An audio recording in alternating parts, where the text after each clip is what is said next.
Radio Lomé, il est 12h30 minutes.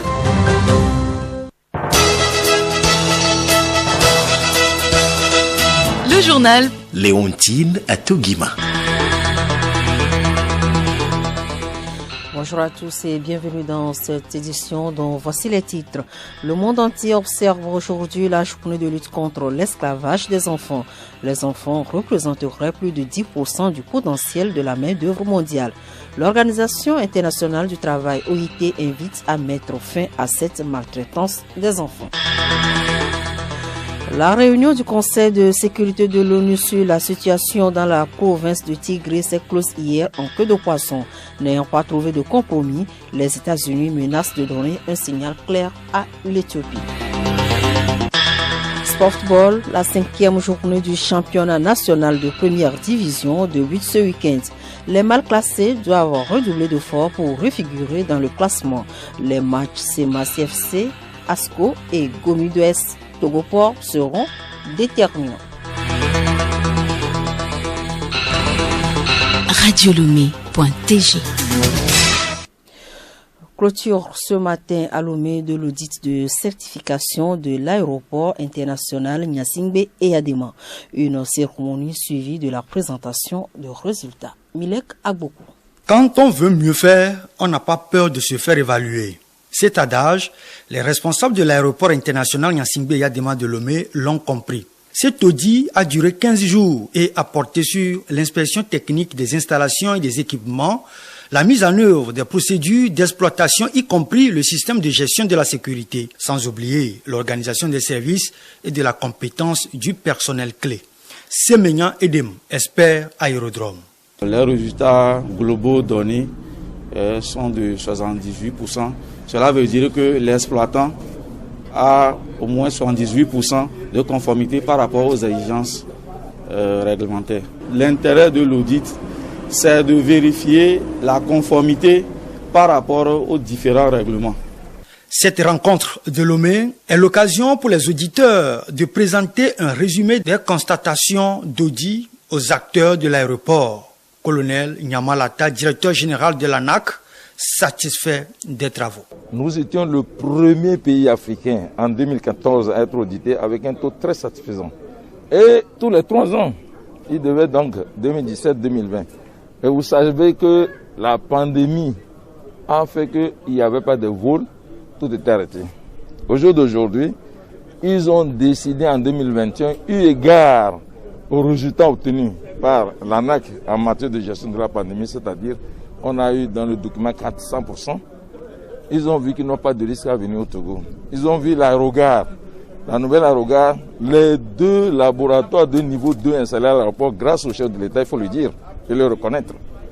Tout ça a contribué à ce qu'ils viennent contrôler, voir si nous maintenons toujours le haut niveau que nous avons eu pour être certifiés. Quand vous êtes certifié, c'est-à-dire que vous assurez la sûreté et la sécurité au plus haut niveau, vous avez des compagnies qui viennent. Merci à vous, Milek Agbokou. Je le disais tantôt dans les titres, le 16 avril est la journée mondiale de lutte contre l'esclavage des enfants. Aujourd'hui, dans le monde, plusieurs millions d'enfants sont victimes d'esclavage moderne. Parmi les enfants esclaves, certains sont forcés de se marier, d'autres sont obligés de travailler. Environ un quart d'entre eux sont des domestiques. L'Organisation internationale du travail OIT invite à mettre fin à toutes ces formes de violence à l'endroit des enfants. Abirelemo. Chaque année, la journée mondiale contre l'esclavage des enfants mobilise les gouvernements, les employeurs et toute la société civile afin d'attirer l'attention sur l'étendue du problème et aboutir à des actions concrètes devant être mises en œuvre pour y faire face. Au Togo, le gouvernement a mis en place une politique de protection des enfants que doit disposer chaque ONG ou association militant dans la lutte pour les droits des enfants. Ghislain Alibi, secrétaire exécutif du FODET, consultant en droit de l'enfant. Parmi ces documents, on a ce qu'on appelle le code de conduite qui doit être élaboré d'une façon participative et qui normalement doit être affiché à l'entrée de chaque organisation. Au-delà de ça, il y a aussi des codes d'éthique d'engagement que le personnel de la structure doit aussi signer. C'est de dire par exemple que lorsqu'on est un personnel d'une organisation de protection de l'enfant, vous ne devez pas abuser des enfants, surtout l'abus sexuel. Vous ne devez pas violenter les enfants. Entre autres aussi éléments constitutifs de la politique, c'est un mécanisme de signalement. C'est-à-dire c'est une tolérance zéro par rapport aux questions de violence faites aux enfants au sein des organisations. C'est l'ensemble de ces documents qui constituent les éléments d'une politique de protection au sein d'une organisation. En dehors de l'organisation, généralement, nous appelons la politique de protection de l'enfant, qui, en fait, sont des orientations que l'État donne à toute organisation, à tout individu qui veut œuvrer pour la protection de l'enfant. Et ça, c'est vraiment des orientations d'ordre stratégique que l'État donne. Et normalement, toute organisation qui arrive au Togo, qui veut travailler dans la protection de l'enfant, ne doit pas aller en dehors des orientations que le pays a appris pour la protection de l'enfant. Il est très important de dénoncer toutes les formes d'esclavage des enfants et de soutenir tous les groupes qui défendent et protègent leurs droits. Que comprendre par la protection des enfants? Nous retrouvons Ghislain Alibi. La protection de l'enfant s'entend de 3 dimensions. D'abord, c'est la prévention. Prévenir l'enfant contre toute vulnérabilité, toute maltraitance, toute violence. Et lorsque la violence surgit, il faut faire ce qu'on appelle la prise en charge. Et maintenant, après la prise en charge, il faut faire le suivi. Donc, pour me résumer, la protection se définit comme le fait de faire la prévention, la prise en charge et le suivi des cas de violence faites aux enfants. Les violences existent chez tout le monde. Ne voyons pas les violences comme l'affaire de l'autre. Et de ce fait, j'appelle tout le monde, tous les citoyens, de faire l'effort pour qu'on éradique les violences au sein de notre communauté. Parce qu'une société qui vit dans la violence est une société sans avenir. Rappelons que cette journée a été instituée en 1995 après la mort d'un jeune Pakistanais de 12 ans qui avait tenté de dénoncer les mauvais traitements subis depuis qu'il avait été vendu pour rembourser une dette familiale. Les enfants représenteraient plus de 10% du potentiel de la main-d'œuvre mondiale. Nous sommes dans le mois béni de Ramadan pour les musulmans. La prière, l'un des piliers de l'islam, compte beaucoup dans ce moment de carême musulman. Quelles sont les heures propices pour prier dans ce mois de Ramadan? Quel sens portent-elles ces prières? C'est un magazine d'Aimé Sougliman. Présentation par Koum Johnson. Chaque fidèle musulman a le devoir de prier au moins 5 fois par jour, selon les préceptes du prophète Mahomet. Durant le mois de Ramadan, tout fidèle de Mahomet ne devrait pas se dérober de cette habitude. Quelles sont les heures précises de la prière en ce moment de carême? Yaya Koulani, président du conseil consultatif des cadres musulmans du Togo. Alhamdulillah, on prie 5 fois par jour. S'il faut prendre la prière du matin comme la première prière, elle s'exécute autour de 5h, 5h5, 5h10, selon les cas. Sinon, en réalité, c'est quand les premières lueurs du soleil commence par pointer à l'horizon qu'il est temps d'exécuter cette prière du matin. En dehors de cette prière, il y a la prière de midi. Quand le soleil arrive au zénith et commence par décliner, l'heure de la prière de midi, qui est appelée la prière de Zour, est également arrivée. La troisième prière, qui est la prière de 15 heures, c'est quand l'ombre d'un objet devient son double. En ce moment, on peut commencer par exécuter la prière de 15 heures. La prière de 18 heures, c'est quand le soleil a totalement disparu à l'horizon. On exécute cette prière de 18 heures. Et la dernière, qui est la prière de Chaï, cette prière-là s'exécute quand la rougeur, bien les nuages qui accompagnent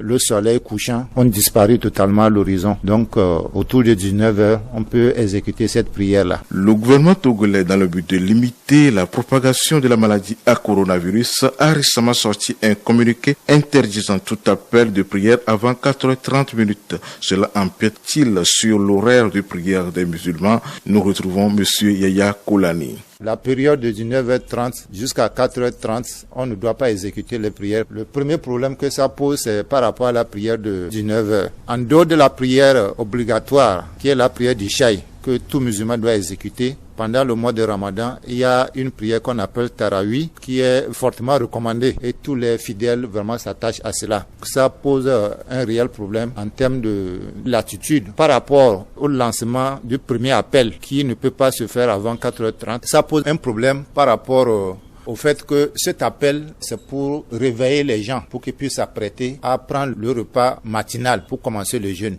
Bon, ceux qui n'arrivent pas à se réveiller d'eux-mêmes, l'interdiction de tout appel avant 4h30, ça les pénalise un peu. Le respect de l'horaire de prière, oui, mais le sérieux et la concentration de la prière importent plus. Bonne suite à tout musulman pratiquant ceci dans le respect des mesures barrières. Le journal Léontine à Togima. Hors du Togo, au Bénin, la Cour constitutionnelle a confirmé hier les résultats provisoires de la présidentielle qui ont proclamé le président sortant, Patrice Talon, vainqueur au premier tour de la présidentielle du dimanche dernier. À New York, le Conseil de sécurité s'est réuni hier pour évoquer la situation au Tigré pour la 5e fois en privé depuis le début de la crise en novembre dernier. La situation humanitaire a occupé la majeure partie des discussions et les diplomates ont été choqués des rapports faits sur l'utilisation du viol par les hommes en uniforme ainsi que la famine comme arme de guerre. Grace Goto. Malgré ce tableau peint en noir de la situation humanitaire dans le Tigré, le Conseil reste divisé avec d'un côté la Russie, la Chine, le Kenya, soutenus par les pays africains du Conseil qui estiment qu'Addis Abeba a déjà fait des efforts avec les annonces d'accès humanitaire et leur appel au départ des Érythréens. De l'autre, les pays occidentaux qui affirment suivre de près la mise en œuvre des déclarations éthiopiennes et commencent pour certains à s'impatienter. Les États-Unis, choqués du manque d'unité du Conseil, aimeraient ainsi passer à la vitesse supérieure pour donner un signal clair au gouvernement éthiopien. Mark Lowcock, le chef de l'humanitaire à l'ONU, a été catégorique. La situation au Tigré a empiré. 4,5 millions sur 6 millions de personnes ont besoin d'aide humanitaire selon lui. Il a ainsi provoqué la furie de l'ambassadeur éthiopien à l'ONU qui l'a accusé de se comporter en ennemi déterminé. Grace Koto, la Cour suprême du Brésil a confirmé hier la décision de l'annulation des condamnations pour corruption de l'ex-président de gauche Luiz Inácio Lula da Silva, le rendant ainsi éligible pour la présidentielle de 2022. À 75 ans, Lula n'a pas encore confirmé officiellement qu'il serait candidat, même s'il a déclaré à plusieurs reprises qu'il se tenait prêt à revenir dans l'arène politique le moment venu. Vers la fin d'une ère à Cuba, Raúl Castro présidera pour la dernière fois un congrès du Parti communiste qui s'ouvre ce vendredi à La Havane. À bientôt 90 ans, le petit frère de Fidel Castro devrait prendre sa retraite. L'actuel président Miguel Díaz-Canel devrait lui succéder. Une nouvelle génération de dirigeants cubains arrive donc sur le devant de la scène et elle n'est pas issue de la révolution de 1959. Écoutez Radio Lomé sur le web sur le www.radiolomé.tg. Du festival, de la subvention du fonds de structuration des opérateurs culturels, de la soirée musicale et du théâtre, voilà le menu de l'agenda culturel. Geneviève Bouillon. L'espace culturel Fiaromé accueille ce samedi 17 avril à partir de 18h du théâtre intitulé Afiwa Drapé du thé de Joël Ama à Javon. Le public y est donc invité dans le respect strict des mesures barrières. De la soirée musicale, les artistes Kist Brice, Jigado et Dado I vous convient à une grande soirée musicale dénommée We Are Back. Nous sommes de retour. La soirée se tient ce samedi 17 avril à partir de 20h à Gracie, à côté de la Poste. Autre sujet, appel à proposition, subvention du Fonds de structuration des opérateurs culturels, le consortium du programme ACPUE Culture Afrique de l'Ouest AWA a lancé un appel pour soutenir sur 3 ans la professionnalisation des opérateurs culturels et inscrire leurs actions dans la durabilité. Vos propositions sont attendues avant le 17 avril prochain. Vous êtes une organisation culturelle artistique exerçant dans l'un des 16 pays de l'Afrique de l'Ouest, ayant au moins 3 ans d'expérience légalement et fonctionnelle. Vous avez à cœur la création et production de biens et services culturels de qualité à un coût compétitif et en quantité accrue dans une dynamique de professionnalisation. Et puis du festival d'Issé à la découverte de la scie, les Coris, Douala du 29 avril au 1er mai. Plus de 5 pays et plusieurs troupes de danse urbaine et traditionnelle pour la 5e édition du festival d'Issé à Douala, au Cameroun. Le but de ce festival est de pérenniser les danses et rythmes traditionnels camerounais via son travail avec les enfants et les jeunes femmes, mais aussi de sauvegarder nos instruments de percussion.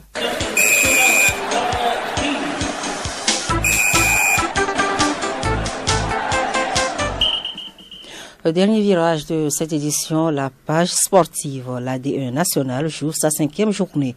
Entre autres affiches, ASCK, AS Bina et Sarah FC Koroki Métété dans la zone nord, puis Ange, AS OTR et Entente de Gourlesou dans la zone sud retiendront les attentions. Solim Lemo.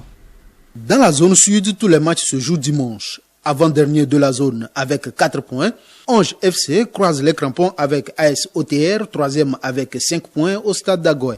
Un match au cours duquel Ange devra mettre les bouchées doubles pour gagner ce match afin de recoller au classement. Dito 4e avec 5 points s'oppose à Maranatha 6e avec 4 points au stade municipal de Lomé. À Ablogame, Entente 2, 5e avec 4 points, joue Boulessou, dernier de la zone A, avec 3 points à son actif. Pour clôturer cette 5e journée, Gomido, premier avec 10 points, croise les crampons au stade de Kégué avec l'AS Togoport, son dauphin, qui comptabilise 8 points au classement. Le match avancé de la 5e journée du championnat national de première division dans la zone nord se joue samedi à Sakodé. Face à face, ASK premier 12 points et AS Bina 7e avec 2 points. Dimanche à Atakpame, Semassi FC 4e avec 6 points croise les crampons avec Asko de Kara 2e avec 8 points. Le dernier, Sarah FC, avec 1 point au compteur, reçoit Asakode. Koroki Metete 5e avec 4 points. Le dernier match dans la zone nord opposera Akara, Ifodje FC 6e avec 4 points et Unisport FC 3e avec 7 points. Sur le continent européen, en Allemagne, les affiches de samedi comptant pour la 29e journée sont les suivantes. Augsburg, Arminia, Bielefeld, Borussia Mönchengladbach, Eintracht Francfort, Fribourg, Schalke 04, Union Berlin, Stuttgart, Wolfsburg, Bayern Munich, puis Bayer Leverkusen, FC Cologne. En Angleterre, Newcastle West Ham, puis Wolves Sheffield United constituent les affiches de samedi.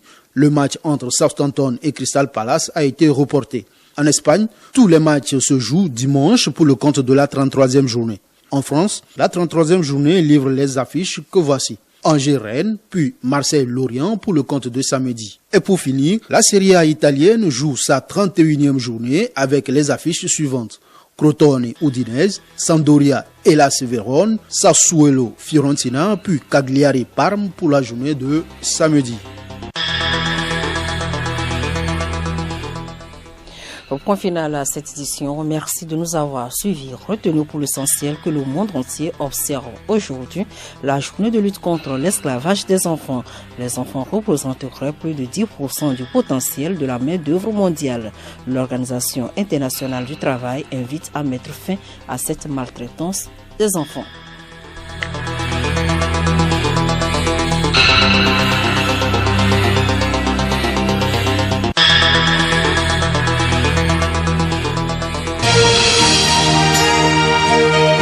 Radio Lomé, boîte postale 434, email radiolomé@radiolomé.tg. radiolomé.tg